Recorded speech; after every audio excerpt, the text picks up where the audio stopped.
Hi folks, little Johnny 5 update. So if you haven't checked in recently, we have the lower cradle base mostly done, but the devil's in the details. So Grimsmo helped me get the actuator I need. I had to come from overseas and Tara screwed that up, so he got it through Canada for me.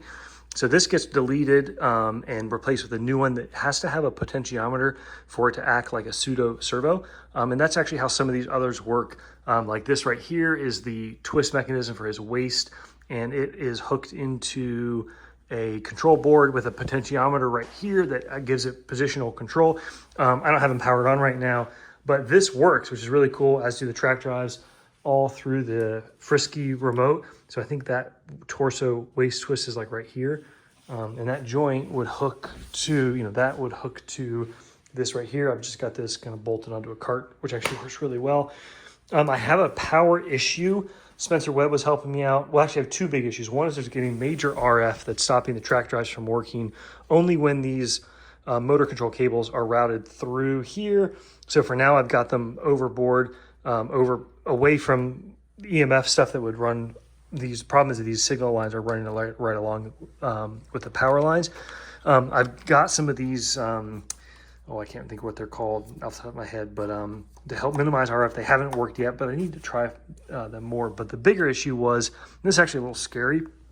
There are two 60 amp solid state relays, and that one has been fine. The other one worked fine, and then I blew two of them almost back to back.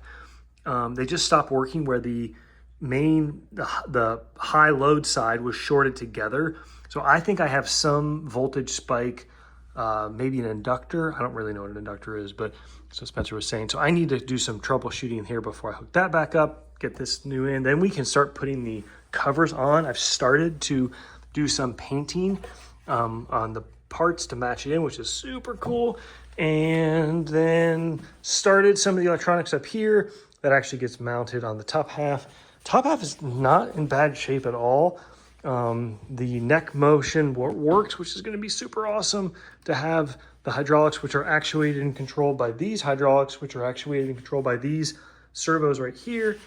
Arms, shoulder tubes are coming together. I've got the correct, there's a giant spring inside of here, which allows you to preload the weight of the arm to help make the arm kind of weightless this way. And then there's a servo that controls it, as well as a servo that does the hug. Here's a partially built arm. My son signed it, and my daughter actually signed, he's on the other side. My daughter signed the cradle base, which I think is kind of fun. And again, starting